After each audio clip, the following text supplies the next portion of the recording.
Okay, yes, sir. We are back live with another episode, Direct Deposit, episode 11, brought to you by the good folks at Central Station, my guy, DC3, executive producer, Shooter Shane on the films, episode 11, and I'm your host, DJ Shuttle, Team Incredible. Big rest in peace to my bro, Craig Herron, a.k.a. Nightwolf, inspiration for our show that we do here in Strong Island.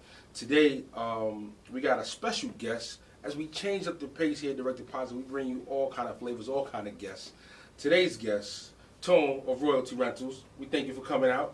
I appreciate you for having me, man. This is something different, you know what I'm saying? Yeah, it's something different for us too. You know, we've had, rappers, we've had producers, we've had bloggers, and now, we bring, one of the kings of the royalty card game.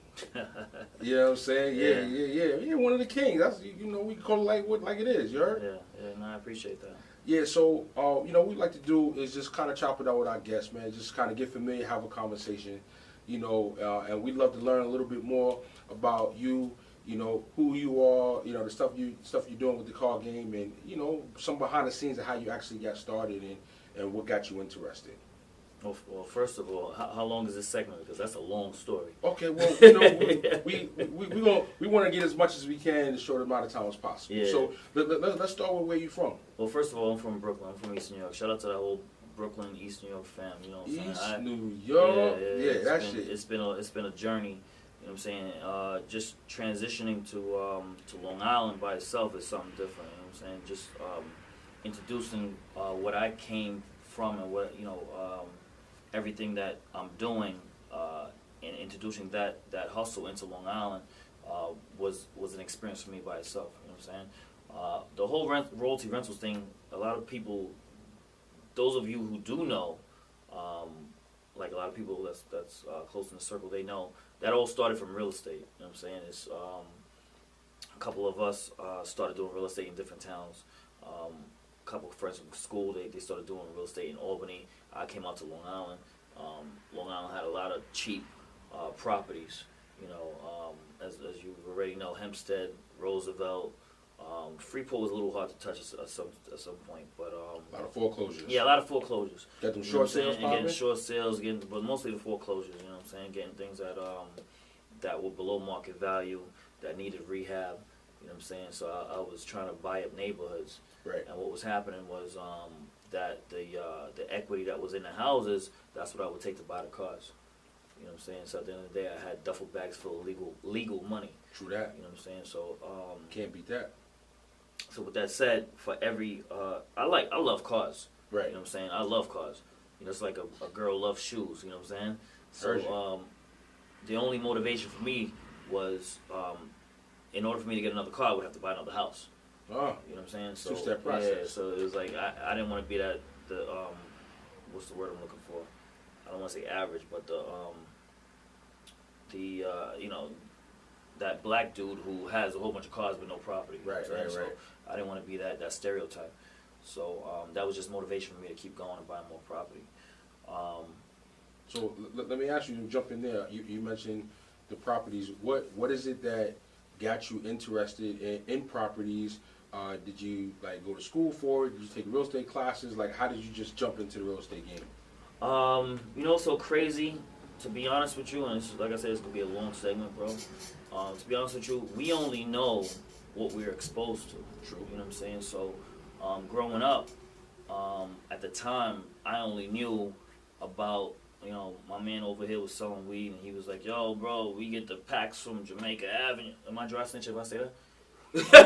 We get the packs from Jamaica Avenue, you know what I'm saying? And then, you break down the weed and this and the third. But then I had a different circle of friends. I was like, yo, you get real estate, cheap over here and over there. And then you build it up and you do this. And then you get a, you get an appraisal, and all of a sudden, the bank cuts you a check. So it's the same shit, it's just a different avenue of hustle, and everybody. A legal hustle. It's a legal hustle, and what people don't understand is you just have to really expose yourself to the right crowd, because what happens is if 5 of your friends are over here on the project steps and y'all talking about robbing, stealing, drugs, this and the third, that's what you're gonna be. That's what if you got 5 broke friends, they say you're gonna be the 6th one, right? True. So if you surround yourself with people who are doing stocks, real estate, this and that. You have no choice but to become successful and do the same thing. So, and with that said, that's what I did, and I realized that whole avenue there's no end. So this was something that was sparked from friends and people in your community that you got exposed to, not home, not school, nothing like that. Yeah, no school, no home, no family, it was just people that I surround myself with. And what age were you when you made that first home investment? My first house, I bought it when I was 22, I want to say. I was 22 years old when I bought my first crib. It's pretty tough. Yeah. Not tough in the heart, but like that's mean. Like 22, making the first investment. And you did it solo, or did you do it with a group? No, I did it by myself. And those of you who know real estate, you get the FHA loan. That's 3% down. Nice. That's you buy a property under market value. A foreclosure at $150 out here in Roosevelt and Long Island at the time. So 3% down was like $4,000. Like you can't get a whole house for $4,000. What I'm saying? Get the equity. Now you buying cars. It's easy. It's light work.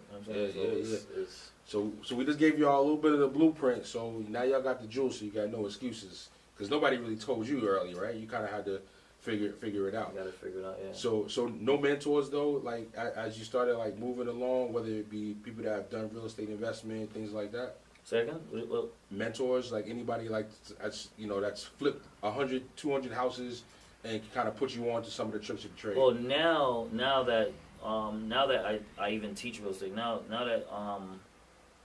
that we're here in the future, what happens is there's so many people that are already in the real estate game. A lot of people that's in the real estate game, they're not talking. They're not talking about what they're doing.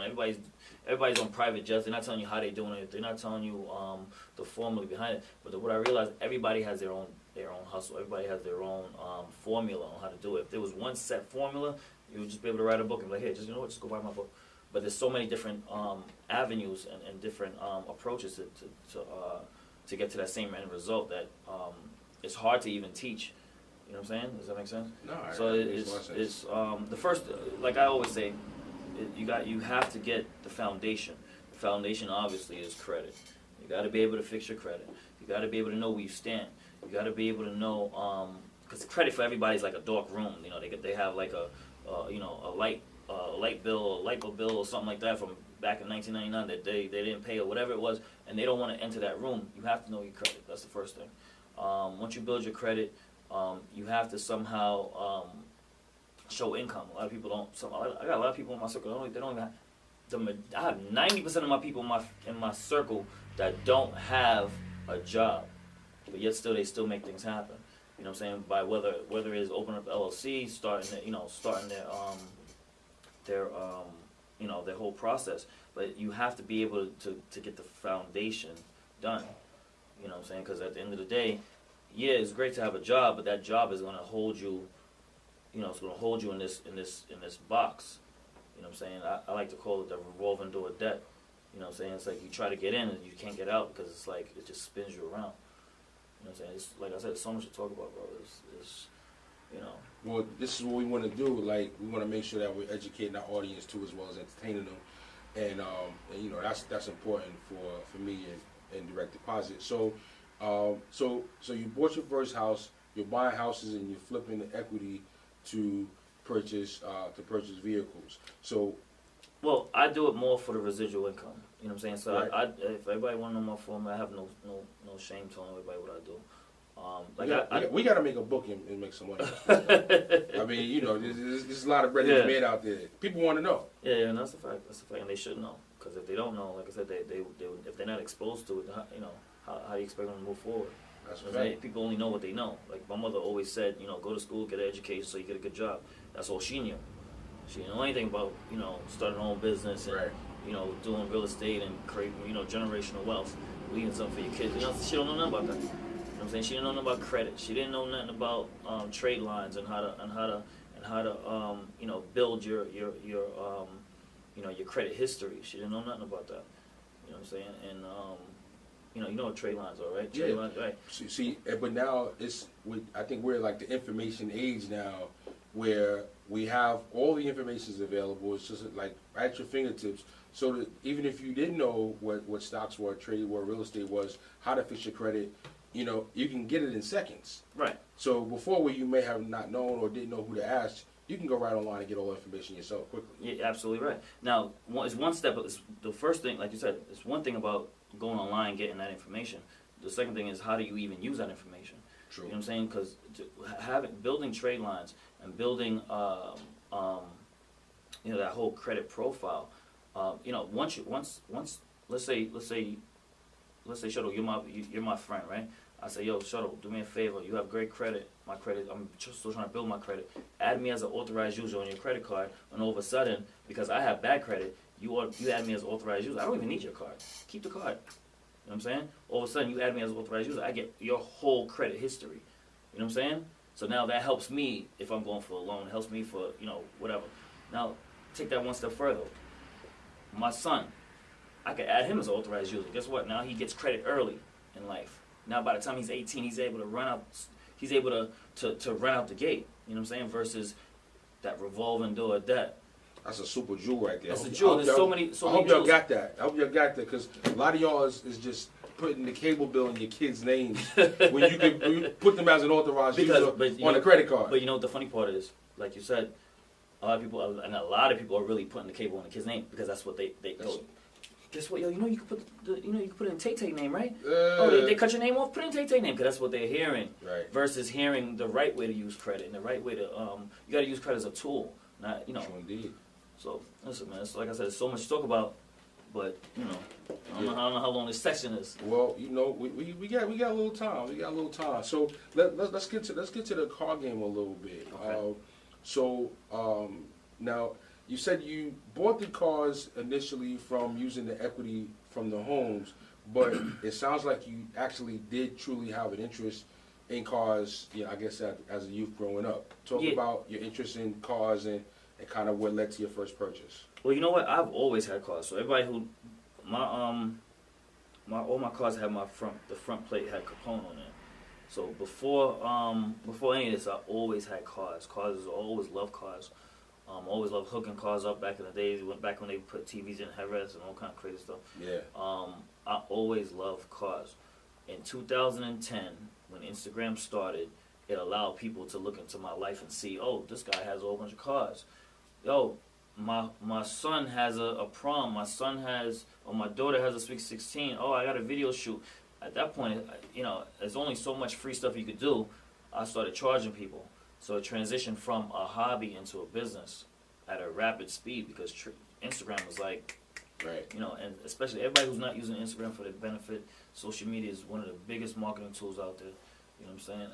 I got two, like I said, I do these classes. I got two 17-year-old kids that made $500,000 last year just off of social media. You know what I'm saying? So that's the one tool that you can use to make money all around the world. Forget making money in Long Island. Forget making money in Queens. Forget making money in Brooklyn. You're making money all over the world. Dubai, China, India, everywhere, all around the world. There's no limit. Money is money. It doesn't matter what the currency is. That's a fact. You know, So you know, so you grew up like having an interest in cars. So you know, like I know that first car purchase was something special. What was your first whip, and what was you riding? Well, my first purchase whip or my first finance whip? That's two different cars. The first ride you was whipping. My very first car was a Mazda 626 with the vents that moved by themselves. Right. At that time, like I said, I had TVs in the headrest. I had the TV, and the whole back deck was a TV. From that, I moved on to the Lexus, that bubble Lexus, the GS300, with the shaved door handles, lower suspension, 17-inch wheels, because that's what was hot back then. Right. Chrome, of course. Yep. And then after that, then I got a Mercedes, because I thought I was making some money, and I was like, oh, you know what? Everybody who got money, they run into a Mercedes, and that probably was the worst decision of my life, buying a Mercedes. And that was just my opinion, though. You know what I'm saying? No shade to anybody who has a Mercedes, but I bought a 2007 Mercedes in 2007. I paid $101 after taxes, and that's the same car I could buy right now for maybe what, $10,000-$15,000, and that's a lot of money. You know what I'm saying? Right. So once I did that, and I realized how I got screwed out of the market, like I realized what they were doing with these cars and stuff. So that's when I started buying high-end cars, because the high-end cars didn't really drop as much you know, I didn't really depreciate as much as the Mercedes and the BMWs and all those other kind of cars. You know? So what is it? So you had some cars. People saw it once Instagram started popping, and you started to grow the business doing the proms, Sweet 16s, that kind of stuff. So just talk to me about like what that experience is like working with clients. You know, kind of what some of their demands are, and a little bit about the service you provide. You know, now in 2019, as far as that goes. Well, you know, for the most part, to be completely honest, when I do these proms, when I do the Sweet 16s, I do it more for, you ever, how about this? Let me give you an example. You know when you go to a funeral, you may not even know the person. It might be a friend of a friend, and all of a sudden that emotion in the room, somehow it makes you get that same emotion. You know what I'm saying? It makes you feel, you get the compassion. You feel, you know, you get that that overall sad feeling.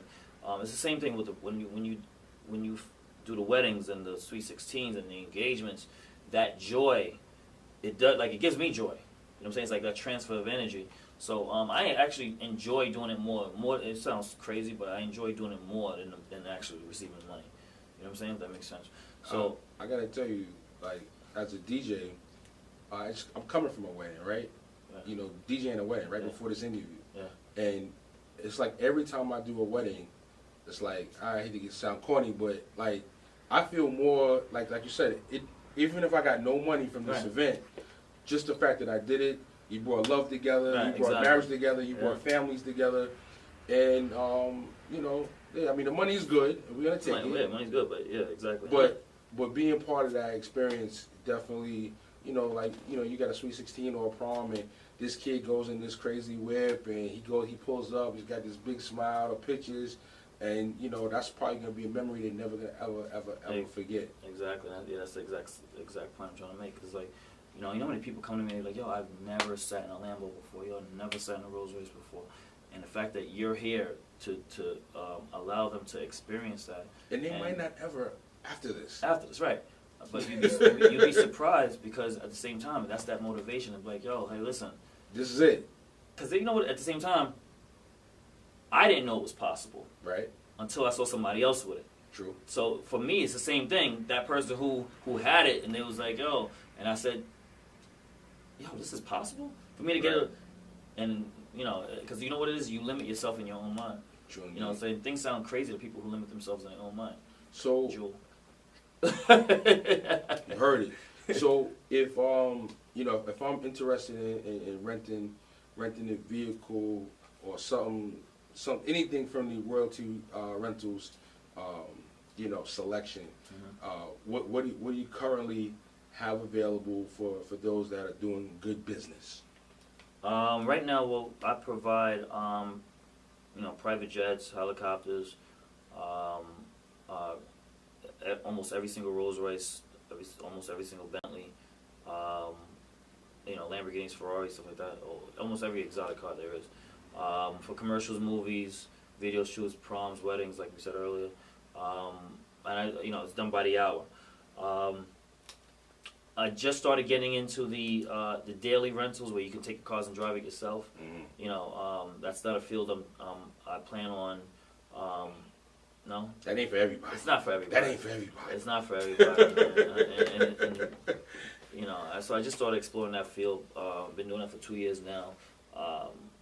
But like you said, it's really not for everybody. Yeah, that ain't gonna be for everybody. You know? And everybody I see that's doing that, it's really grand opening, grand closing. You know, so it's not really something that's too much, has too much longevity. You know, it's funny thinking about, you know, us chopping up today. That was one of the things I thought about. Like I didn't know if you did that service or not. And I'm just imagining myself with, you know, me being in your position, running this kind of business, and I'm like, I don't know if I'm letting my shit out for the day. You know what I'm saying? I need to send my driver with my Yeah. we need to do it like that. So you have the drivers as well. Yeah, that's usually they go out with drivers. Yeah, cool. Yeah. So we got the Lambos, we got the jets, we got the helicopters. We can get you anywhere you need to be in style, courtesy of Royalty Rental. So you mentioned one of the vehicles, Rolls Royce. Mm-hmm. I just seen a new Rolls that got some shit over the wheel. Yeah. You know what I'm talking about? Yeah. They got the luggage to pull out with the luggage and Yeah. shit like that. You know, pretty fly shit right there. You know. Yeah, but that started off as a prototype. You talking about? I know exactly what you're talking. That started off a prototype. That car actually drives itself. I don't even know if that's going to be introduced into the States. We'll see what happens. Oh, that's not even in the States. No. Some James Bond shit. Yeah. And not with these potholes we got. Oh, no, we don't even. Yeah, in New York, that's dangerous. So, limos also or no? Stretch limousines also, yeah. Sprinters, yeah. Sprinters, okay. Yep. Yeah, the Sprinter game was kind of popping with it, you know, kind of the whole hip hop community and shows and events, things like that. Yeah, we also just got the tour bus. Shout out to DJ Magic, one of the investors with Royalty. You know, where we offer, you know, obviously the tour bus to go on tours with all the upcoming artists. We wrap the whole side of the bus with their face, the back of the bus with all the tour dates and locations. You know what I'm saying? So, that's something different. Nice. Yeah, I saw that at the DJ Magic Custom Car and Bike Show, which we were just recently at, and you had some crazy toys, you know, car wash popping, you know. That's the way you come to a car show. Yeah. You know, I hope guys were taking notes. Word, yeah, man. So we got all the stuff available right now. Now, like with a car enthusiast, I'm always interested in, like, you know, from an enthusiast perspective, like what are some do's and don'ts or things you should watch out for with you know, with not only car purchases but also car rentals. Things to watch out for with other companies, of course. Well, I'm looking to buy a vehicle, okay. Right? So, from a car enthusiast perspective, like, what are the things I should be looking out for, and watching out for a car purchase, as well as if I'm looking to do a car rental, like, kind of give me some eyes and some introspective, you know, views. Well, with everything that you're going to buy, in my opinion, because everything I have to give you a disclaimer has to be in my opinion, right? Because you might speak to somebody else that may give you something totally different. In my opinion, right? One of the things that you have to look out for, obviously, is obviously your interest rate, right? And that all stems from what your credit score is, right? True. Another thing that you should look out for when you're buying a vehicle is the reputation of the person selling it. You know, it all depends on who you're buying it from. Right. Are they a reputable dealer? Or, you know, that's definitely something, because I know when I was coming up and I was buying the Lexus and the Acura and you know, I was buying it from whoever you know, that had all the cars on their lot. That was like, all right, cool, we'll finance you, come in, not knowing that their cars were like junk cars that they would, you know, throw in the interest rate, you know, give me crazy interest rate because I had subpar credit. Not subpar, you know, my credit wasn't up to par. So those are all things you have to look out for. Knowing that when you go to these little shops too, they're only trying to make a sale. So what they'll do is they'll shotgun, and by shotgun I mean, like, you know, they'll throw your credit out to all these different banks, you know, and then now you have all these recent inquiries that only brings your score down. Right. You know, so now let's say a month from now you go to look for another car. They're like, oh no, you're definitely not getting the car now. Right. You know, so these are all things you have to be aware of. So you work to get your credit right, monitor your own credit report, know the score that you're walking into the dealership with before you even think about it. Yeah. In my opinion, everyone should have the Experian app downloaded on their phone. And I'm not getting a check from Experian at all, but you have that Experian app. It tells you exactly what your credit score is. It'll tell you exactly what cards you can apply for. You know, without having to guess and say, you know what, let me try to apply for this card and get shut down. And that's also a recent inquiry. Why not just go for what that you're guaranteed to get? You know what I'm saying? So I always wondered why people didn't take that. I mean, that's the same approach you take when you're buying a house. So I never really understood why people didn't take that same level of approach when you're buying a car. Credit is credit. You know what I'm saying? Right. You know, so it's one of those things. Know what you're available for before you go in. Before you go in, exactly. Before you go in. 100%. True. So always have the facts. Right. Get the facts. Get the facts. Facts. So what's next for Tone and Royalty Rentals? That's a good question, man. You know what? I haven't thought that far into it yet. You know, enjoying the ride right now. Yeah, it's, you know. Still young, right? Still enjoying the ride. I can say that, yeah. Yeah, I don't know. That's a good question. I don't know what's next. I don't know what they're gonna have. You know. Well, I don't necessarily mean only with cars. I mean, maybe there are other ventures outside of the car and the Royalty Rentals game. Maybe it's something else. You know what the crazy part is? And that's a sounding type of way.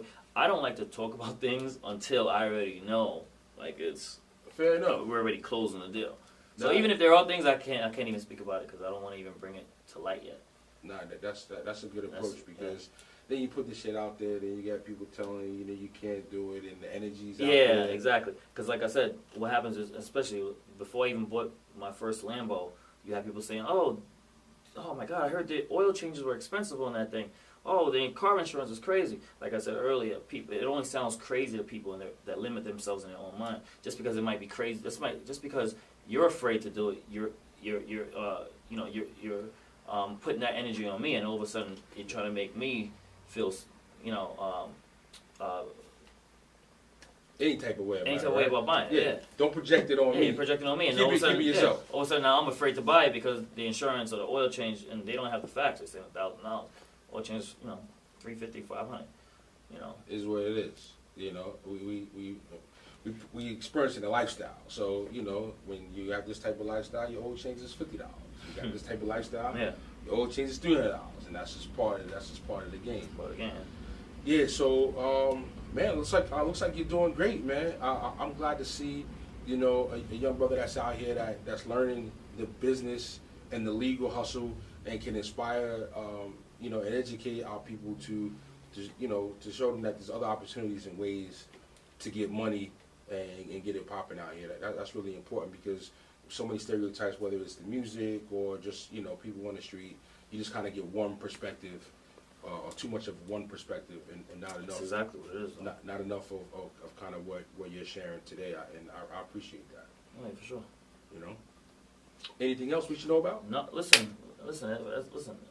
Follow me, Royalty Rentals, Yep. Royalty_Rentals. Okay. Okay, you already know what time it is. We got the I don't know if you know too. We got the mobile detailing. We got the whole right in Uniondale, 825 Nassau Road.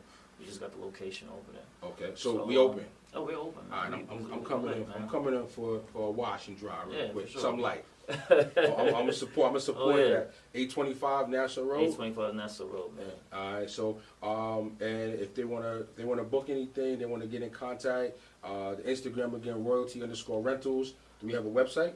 Yeah, it's Royalty Rentals NYC. Yeah. RoyaltyRentalsNYC.com. I presume. yeah. All right. Cool. So check that out. We can see some of the stuff you have available on the website. Yeah. You heard that. All right. Cool. Anything else that is already happening that you can talk about? You want to let us know about? Any upcoming events? You're going to continue to be part of the Magic custom car and bike It's been tour. I know we talked to some other cities. I've been hearing some talk.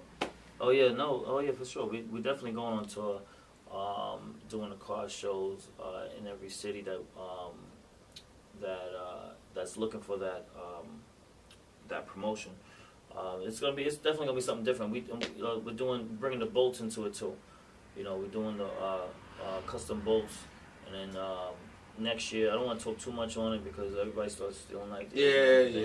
You know how it I goes. already know. You know? But it was some ill joints this year. Speaking of boats, wasn't a boat, but from what I could see, I didn't get a chance to get a close up on it, but it looked like it was, I want to say, a submarine or something. Yeah. What the hell was we that? had two. the hell was that? Those were two submarines. Oh, Exactly that's what it was, yeah. submarines. Yeah, you had the shark and the dolphin over there. Exactly. Yeah. I don't know how I feel about going underwater with one of those. you going under with one of those or what? No, I haven't done it yet. I don't know how I haven't feel done about it that. yet. I don't know how I feel about I can understand how it may feel. So, yeah, but so listen, you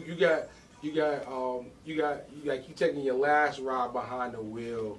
What are you getting behind? if I was to choose, you know what it is, and not to sound any type of way to the women out there, but every car is a different feeling. Some guys like different women for different reasons. Yeah. Every car is a different feeling. Right. So you can't really compare one to the other.